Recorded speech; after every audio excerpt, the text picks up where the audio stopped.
আজকে নিয়ে গেছে হসপিটালে কুমদানি কলেজ পর্যন্ত গেছি আমার একটু পানি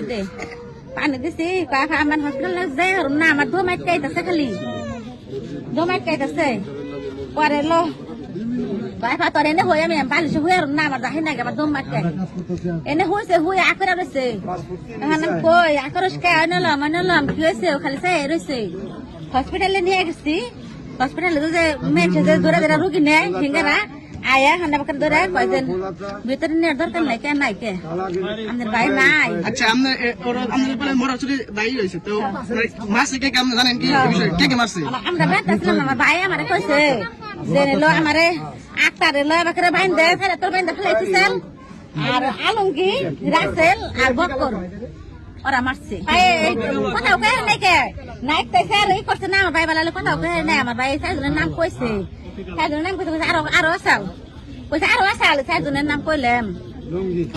বিশেষ করে আমার ভাই আমার বাইসতে আছে আমার ভাই আমাকে মরবো আমি কি জানি না আমি সমাজকে কেস করবার গেতাম আমার ভাইয়ের এমন মারাই মারছে আমার ভাই একবারে মরে গেছে আমার ভাইয়ের একটা বাচ্চা আছে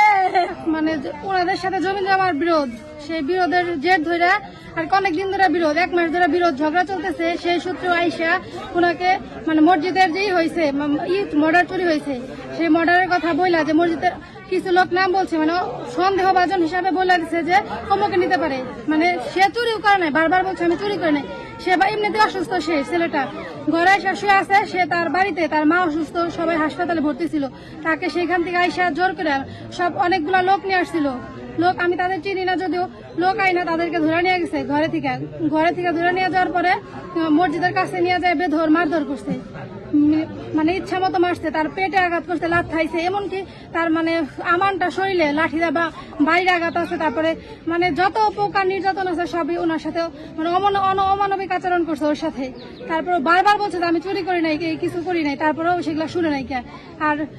এই বাড়িতে তখন ওই সময়টাই কেউ ছিল না ওনার মা অসুস্থ হাসপাতাল ওনার বোন আর এই বাড়িতে ওনার অভিভাবক বলতে কেউই নাই ওনার বাবা একজন প্রতিবন্ধী তার মানে দেখার মতো সেরকম বড় ভাই নাই বোন নাই কেউ নাই মানে ওনারা একেবারে অসহায়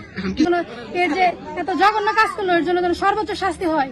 একটা মানুষকে মেরা ফেলে এর জন্য ফাঁসি হয় আমি ফাঁসি চাই ওনাদের যে এত বড় কাজ করলো বিনা দোষে ছেলেটাকে কেন মারলো দেশে কি আইন ছিল না পুলিশের কাছে খবর দিত পুলিশ প্রশাসনের কাছে বিচার দিত ধরা দিত তারপর জেল হয়তো ফাঁসি তো ঠিক আছে যেহেতু সে চুরি করে নাই বারবার বলার পরে কেন এরকম কাজ করছে অতএব এর জন্য আমি তার শাস্তি চাই সর্বোচ্চ শাস্তি দাবি করতেছি।